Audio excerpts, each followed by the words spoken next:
farmers from the Elgeyo-Marakwet County have abandoned maize for tea, citing poor returns. The farmers have said they've abandoned the maize since they are incurring losses due to high cost of maize production. The farmers have opted for tea, which they say has better returns. Elgeyo-Marakwet County has launched an initiative to give free seedlings and to educate the farmers who are venturing in tea farming. Elgeyo-Marakwet Governor Alex Tolgor said the county has great potential for the growth of tea, but the enterprise has remained untapped because of residents' reliance on maize. Dawa na chai inawekwa tu mbolea mara moja kwa mwaka ama mara moja hata kwa mwaka mbili. Tukijuna tunapata faida mara mbili kwa kilo. Tukipata sasa, tukijuna tunalipa mwenye kuchuna shilingi 8, kwa mwezi tunakuja pewa kwa kilo shilingi 16. Alafu kwa mwaka bonus sio mbaya. And we're encouraging farmers because if you look around you'll see a lot of farms being planted with maize, which has been a challenge for farmers for a very long time, especially when it comes to marketing. Well, a passenger with Ebola-like symptoms is reported to be in isolation in Uganda as authorities await the outcome of the test carried out on the passenger.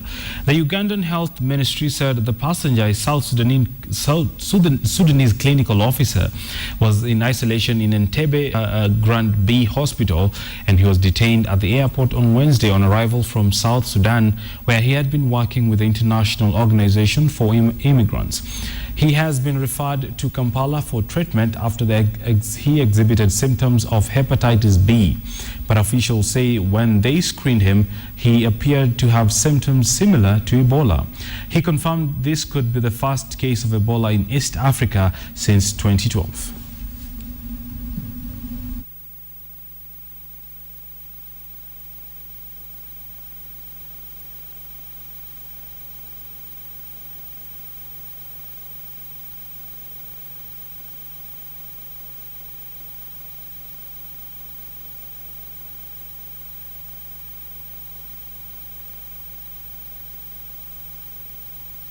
Now, there was drama in Kiresho village in NYERI County when residents of the area blocked one family from burying an elderly woman in a parcel of land which the family had marked for burial.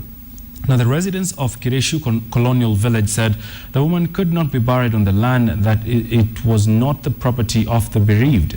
They said they bury their dead in public cemetery and could not therefore allow the family of the Heth Wairimo to bury her in the village. Her family had no choice but to source for another spot for burial. The deceased was later laid to rest in an adjacent piece of land opposite the colonial village, said to be the property of a family member.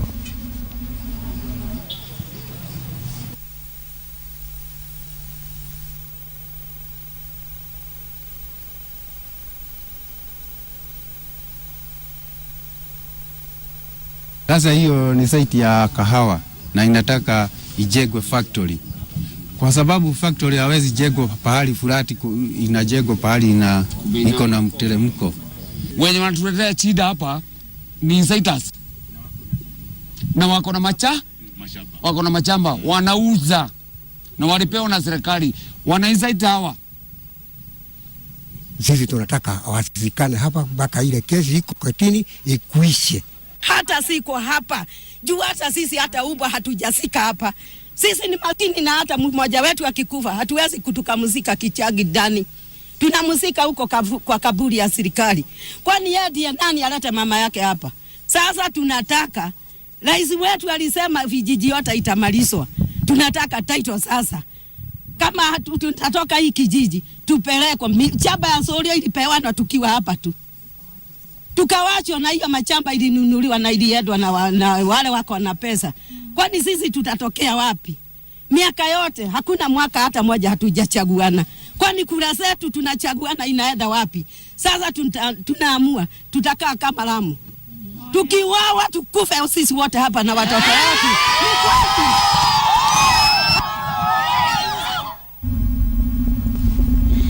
Still in NYERI, several timber houses were gutted down at Skuta Estate, leaving many families with nowhere to spend the night. Now, according to the NYERI OCPD, Daniel Nyange, the fire began in a one-roomed timber house near a workshop in Waka, though the house on the fire had not been the cause rather of the fire had not been established. Now, the fire started just before 7 p.m. last evening, triggering frantic efforts by the residents and the fire brigade to put it out. One makeshift hotel was also destroyed in the fire. Efforts to put out the fire were complicated by the rains as the residents struggled to save what remained in their houses, such as furniture.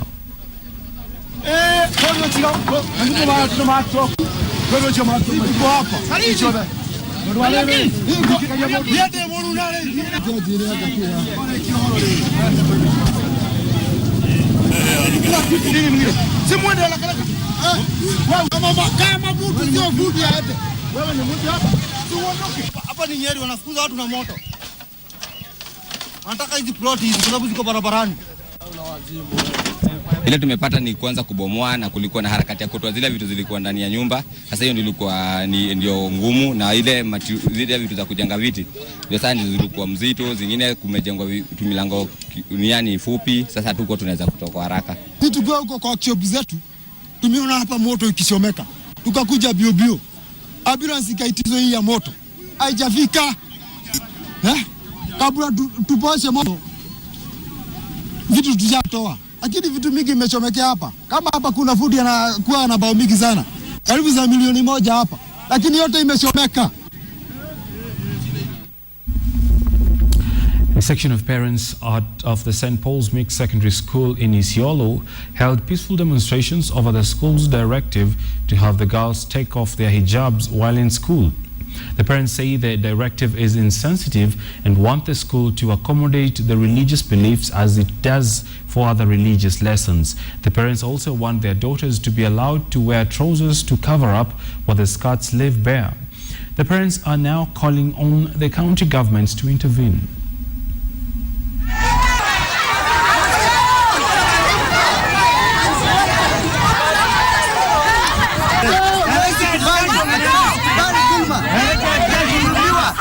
Watoto wetu wakubaliwe yale ambaye kwamba hao wanataka kwa ajili ya itikadi yao kidini. IRI na CRI inafunza mtu dini. Inamfunza vile atakavyokuwa kama mtu. Na dini IRI inafunza mtoto ajifunike, anafundisha mtu aswali. Yeye anamwambia aswali na ajiweke uchi. Ni kitu ambaye ina contradict kila kitu. Lile tunauliza ni kitu imepatiano. Hatuulizi kitu kubwa kama ile mimi navaa. Tunauliza hijab kidogo na suruali. Istiri miguu ya wasichana na iweze kustiri kichwa yao na shingo. Galole Member of Parliament Hassan Dukicha has faulted the opposition's calls for a referendum, saying that it is a scheme to divert the Jubilee administration's attention from their core mandate. Speaking at Wire location in Galole, Dukicha claimed that court's push for the amendment of the constitution is for their own selfish interests. Haya wananchi angalia ile shida yako naye. Tunaongea mambo network, tunaongea mambo barabara ama nirudi tena niongee mambo referendum. I don't have time for that. I have time for education. I have time for development. Let us have that positive thinking. Let us have positive thought. Let us have a positive ideas. It is these positive ideas that build a nation. Moving on to veteran Member of Parliament Naomi Shaban has testified for the defense in the murder trial of 8 men alleged to have killed a Scottish geologist 5 years ago. Shaban claims that she had a meeting with one of the accused, Daniel Mudashi Munene, at her office in Nairobi on the day the deceased is reported to have been murdered. Rodney Bridges Campbell was killed on August 11th in 2009 at the Mwasui Mwateta in Taita Taveta County. His death is said to have been triggered by a dispute involving mining of gemstones in Mwatate. Shaban says Daniel Mudashi came to her office at about 7:30 a.m. and 9:30 p.m. with the intention of borrowing money to sue the deceased over the mining site dispute. The prosecutor has, however, punched holes into the accused alibi. Justice Maureen Odero will make a ruling on September the 5th whether the visitor's book that places Mudashi at Shabani's office in the time stated will be allowed as evidence. Great, and that's pretty much how we wrap up things on KTN News Desk this afternoon. Remember, all the stories that you do see on this particular bulletin can be read on standardmedia.co.ke. My name is Bonnie Tunya. Good afternoon.